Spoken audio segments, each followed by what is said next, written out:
OOP's parents cuts her hair and threaten her life for not wearing her hijab. Hashtag I am not the original person. WHO posted this. Original post by U, account for BPD in, R, ex-Muslim. Trigger warnings. Violence. Religion. Less than. Mood spoilers. Hopeful ending? Less than. An NBSP. Auntie saw me without my hijab on and told my parents. Woke up at 3 a.m. to them pinning me down and cutting my hair.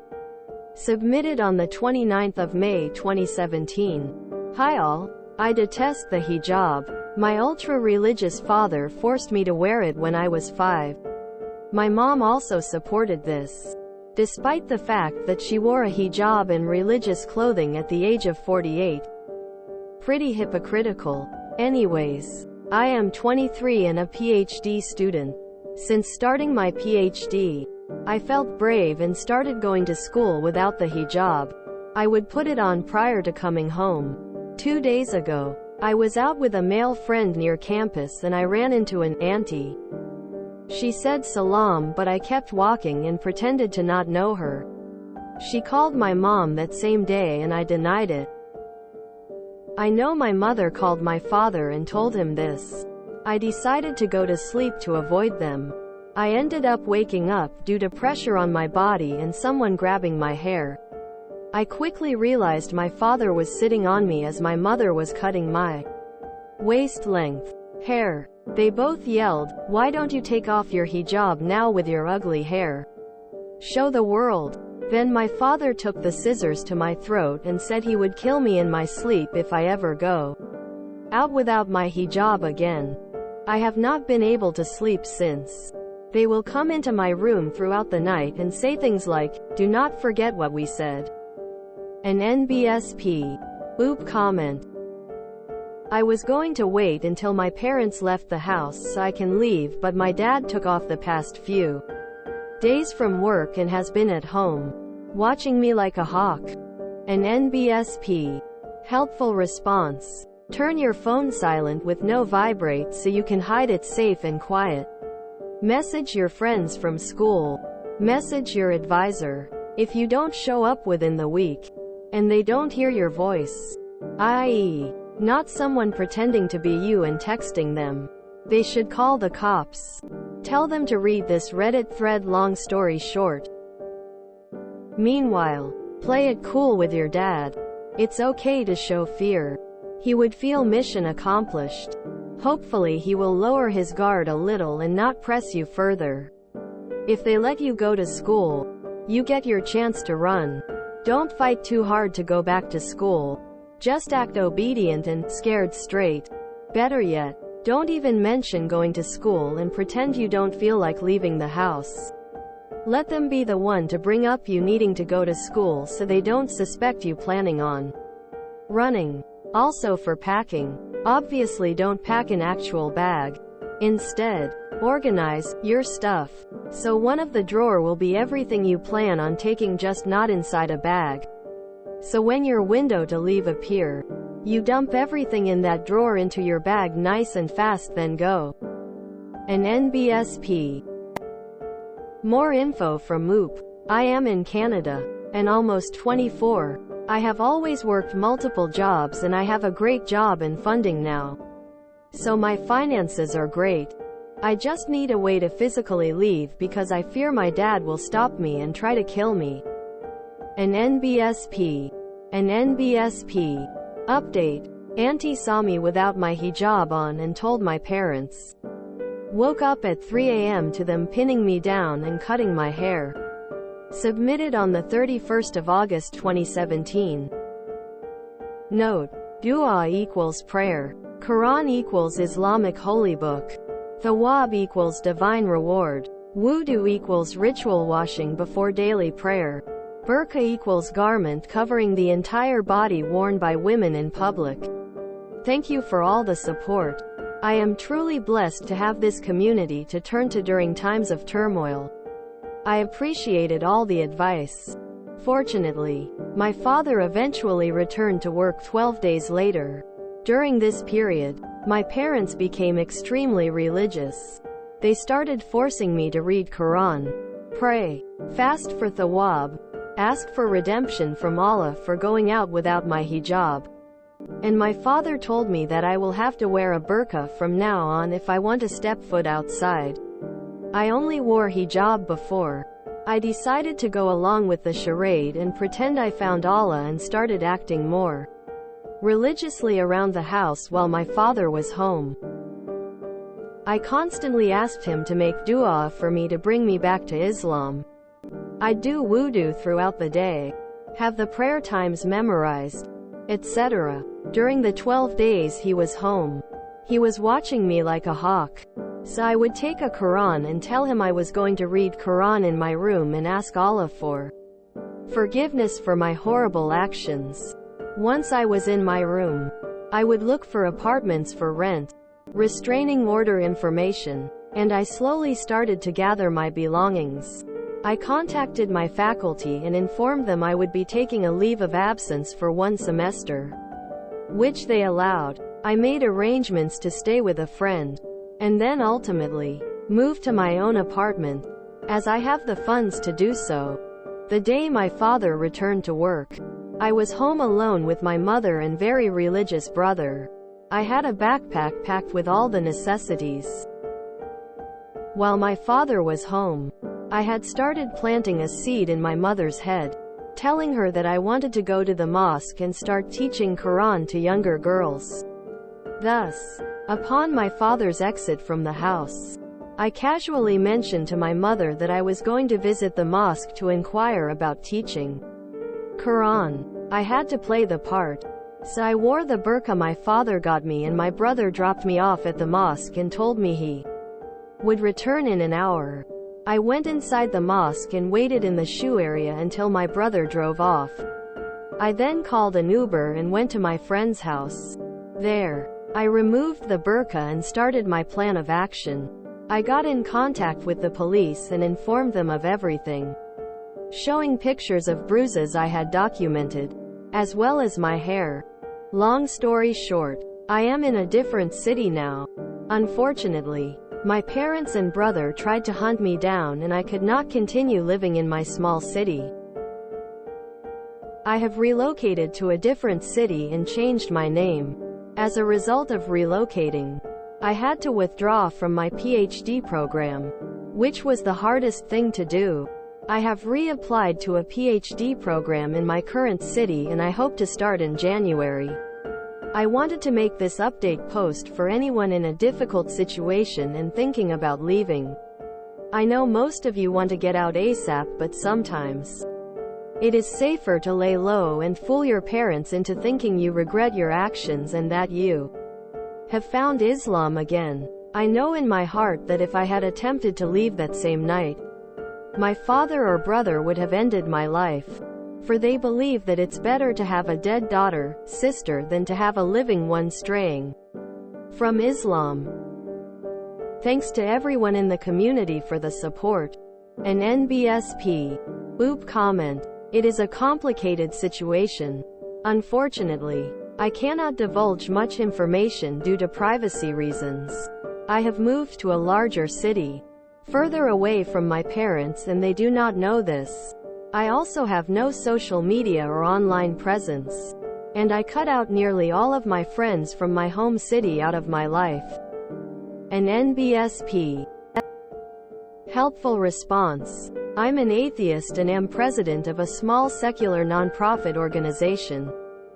We are often asked by teens and adult children living at home how to come out as non-religious or less religious to their parents. Our advice has always been, it is best to wait until you are financially and physically secure, away from your parents. Sure, your parents are the cool ones. They will understand. And probably they will, after some initial yelling and crying, allow life to go on. But there are some who, with no warning, seem to go a bit insane. Be careful out there. Stay safe. An NBSP. #reminder. I am not the original poster. I really hope Oop is safe since the last update is 5 years old. I hope her PhD program was able to smooth the transition to a new program after she dropped out too. Especially since it was for her safety. I hope I'll have this ending too someday. This poor girl. Whether it's covering or showing your hair. Whether it's hair at all or instead your ankles or arms or anything else. How you dress should be a choice, and it should never be one that puts you in danger or tears the family apart. I hope she gets that new PhD program and thrives. A lot happens in Canada and the general public are none the wiser. I worked in a high school where we hid teens who didn't want to go home to their 40-year-old husband. We hid teen girls who didn't want to go back to their home country to get married. And we lost teen girls who were found out by their family to have spoken to a boy, not worn the hijab, were seen out with white boys, when their family shipped them back home or to another country. And from a friend. I lived in the UK and had a white BF that I kept a secret. I was found out and kept locked a prisoner in my own bedroom for a month. Then I was shipped to Canada with a religious auntie. Once I was there, I was forced to marry a man 10 years older than me that I had never met. It happens regularly. I'm glad Oop got out. I hope she remains safe. I know that this was several years ago, but I wish we had an update to show she's okay. She got out and is living her life. Exclamation mark. I hope they never find even a trace of her. Terrifying that this happens in Canada. Religion can really make you do crazy things. Can't it? Oop living in Canada and this happens.